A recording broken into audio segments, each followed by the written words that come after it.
నమస్తే, welcome to Shivatma yoga. నేను మీ గౌరీ శంకర్.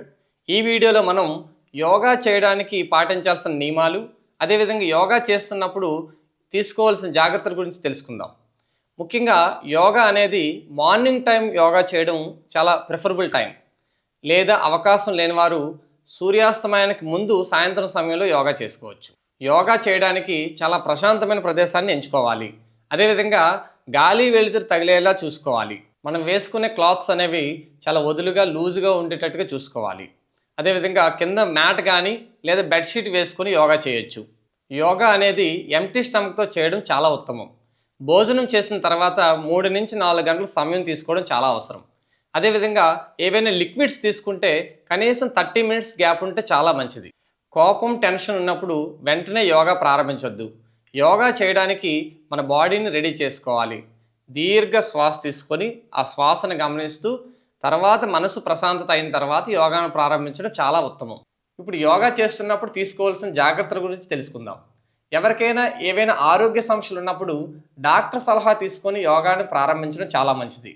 అదేవిధంగా యోగా టీచర్ ఆధీనంలో యోగా ప్రాక్టీస్ చేస్తే చాలా మనకు బెనిఫిట్స్ ఉంటాయి. ఎందుకంటే కొత్తగా ఎవరైతే స్టార్ట్ చేస్తున్నారో వారు ఆన్లైన్ కంటే ఆఫ్లైనే ప్రిఫర్ చేయడం చాలా అవసరం. మీకు దగ్గరలో ఉన్న యోగా సెంటర్లో యోగా చేస్తే బెస్ట్. లేదనుకోండి, ఇలా ఆన్లైన్లో ఫస్ట్ టైం నేర్చుకోవడం కొంచెం డిఫికల్ట్గా ఉంటుంది. కాబట్టి ఫస్ట్ యోగా ట్రైనర్ ద్వారా యోగా ప్రాక్టీస్ చేసి తర్వాత ఆన్లైన్లో క్లాసెస్ అనేవి చేయొచ్చు. లేదా యూట్యూబ్ క్లాసెస్ కూడా ఈ విధంగా ప్రాక్టీస్ చేసుకోవచ్చు. ఎవరైతే ప్రెగ్నెంట్ ఉమెన్స్ ఉన్నారో వారు డైరెక్ట్గా ఈ ఆసనాలు చేయవద్దు. మీకు సపరేట్గా ప్రెనాటల్ యోగా ఉంటుంది. అది పర్సనల్ క్లాసెస్ కింద ప్రెనాటల్ ట్రైనర్ ఎవరైతే ఉన్నారో వాళ్ళని ఇంటికి పిలిపించి మీరు పర్సనల్ క్లాసెస్ చేసుకోవడం చాలా మంచిది. స్త్రీలు ఋతు సంబంధ సమయంలో ఈ ఆసనాలు ప్రాక్టీస్ చేయొద్దు. 4-5 రోజులు గ్యాప్ తీసుకోవడం చాలా అవసరం.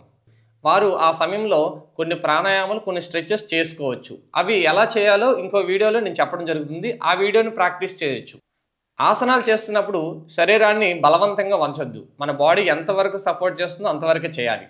అదేవిధంగా ఆసనాలు చేస్తున్నప్పుడు శ్వాస తీసుకుంటూ శ్వాస వదులుతూ నార్మల్ బ్రీతింగ్లో చేయాలి. బ్రీత్ హోల్డ్ చేయకూడదు.